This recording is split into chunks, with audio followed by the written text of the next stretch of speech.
सजनी रे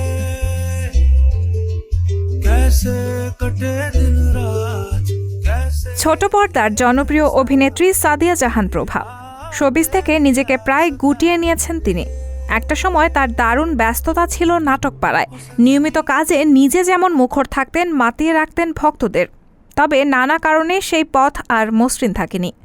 ভালো অভিনয়ের পাশাপাশি নানা সময়ে নিজের ব্যক্তিগত জীবন নিয়েও নানা বিতর্কের মুখোমুখি পড়তে হয়েছে এই অভিনেত্রীকে। তবে এখন এসবই অতীত। এখন সামাজিক যোগাযোগ মাধ্যমে শেয়ার করেন প্রিয় মুহূর্তগুলো। সম্প্রতি ইনস্টাগ্রামে বেশ কয়েকটি ছবি প্রকাশ করেছেন প্রভা। যেসব ছবির সঙ্গে জীবন নিয়ে নিজের উপলব্ধির কথা শেয়ার করেছেন অভিনেত্রী। প্রভার কথায়, আমার দিকের গল্প আর কখনো বলার প্রয়োজন হবে না। শুধু বলতে চাই, যা ক্ষতি হওয়ার হয়েছে।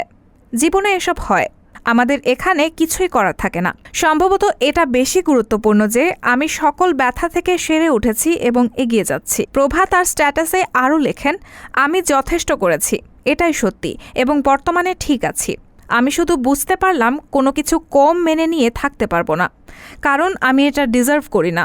সে কারণে আমি নিজেকে ভালো রাখার সুযোগ করে দিলাম কাউকে চলে যেতে দিয়ে।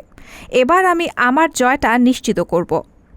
সবশেষে প্রভা লেখেন, যদি তুমিও এমনটা মনে করো, আমি আশা করি একদিন তুমিও এটা ভেঙে ফেলতে পারবে এবং সেরে উঠতে পারবে। প্রভার সেই স্ট্যাটাসে ভক্তরাও নানা মন্তব্য করেছেন। কেউ অভিনেত্রীকে আবারও পর্দায় নিয়মিত দেখতে চেয়েছেন, কেউ আবার অতীত ট্রেনেও কথা বলেছেন। যদিও প্রভা সেসব মন্তব্যের কোনো জবাব দেননি। বর্তমানে কাজের ব্যস্ততা কমিয়ে নিজেকে নিয়েই যেন বেশি ব্যস্ত থাকছেন এই অভিনেত্রী। রাহানা মুন, সবার কথা।